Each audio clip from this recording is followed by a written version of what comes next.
The G.I. Joe All-Striker is one of my favorite all-time toy vehicles. Moving suspension, rolling wheels, and even a steerable front end. It's just cool in the gang, man. Big cannon up top. It's a little cartoonish for my taste. It's not very realistic, but it does get the job done as far as playability and just the overall look of the vehicle. It's representative of the SEAL Team's Fast Attack vehicle made by Joe A.W.E.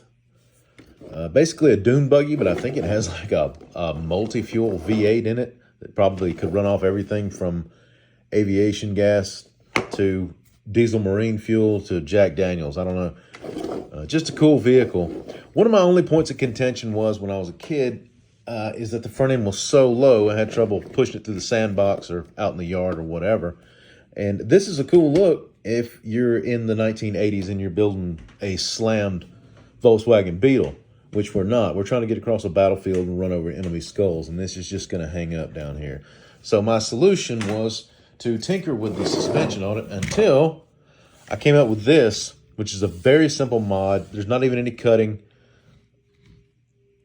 These are the original wheels for it, but these tires are remote control units that I found on eBay, pretty cheap.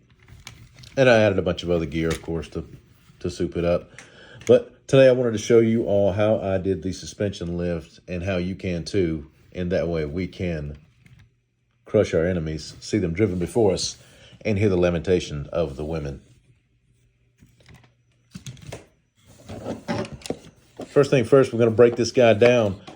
I've had it sitting in front of a space heater for a few minutes just to get it up to temperature because this is old plastic, 1985 old. That's almost as old as me. Don't fall for that shit. Now the plastic is well heated. We're going to take loose our brush guard here. You see it's been abused already. It's got a crack in it. It's almost like somebody bought this and then just let some kid play with it. Irresponsible.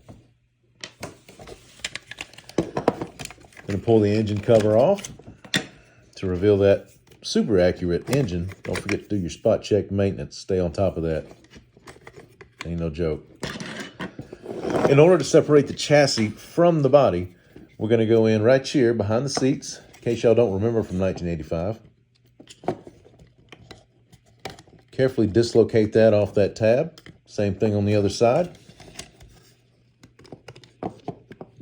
Once that's up and kind of propped out of the way, we can go ahead and snap it out of there. Let go, girl. Let go. All right, the reason we do it from back to front, as a reminder, is because this tab in the front is exceptionally long. That thing goes from the chassis through the body and then through that brush guard. So if you try to take it off first, you're going to end up breaking it. I don't care who you are. All right, we'll ease that guy out of there. Up front, we take our suspension loose. We see it's sitting on that lug right there. Give it up, girl. Give it up.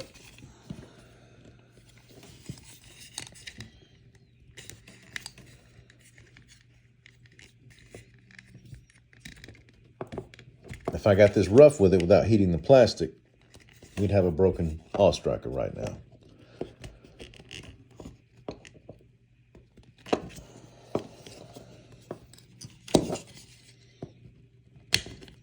This is like a bra clasp, man.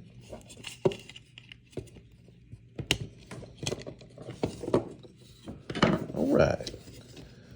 So we got that loose. So we get that guy loose. Pull the front suspension away. Flip it over. Want to run the chassis through there. All kinds of awkward at first.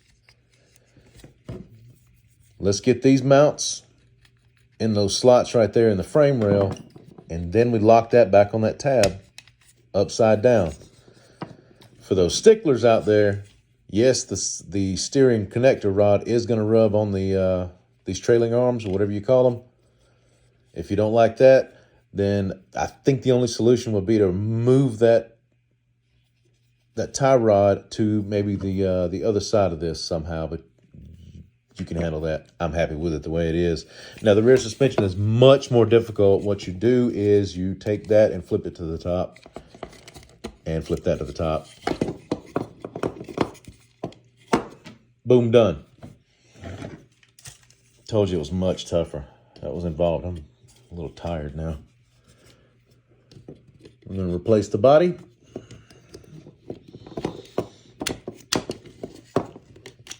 Get those tabs back in there behind the seats. Make sure we're seamed up in the back. And now we have a lifted off striker. And we put that brush guard back on the front. Those headlights on there, those off-road lights, it gives it a little more perspective to see how much higher we are than the factory intended. Hope you guys enjoyed this. Thanks for watching.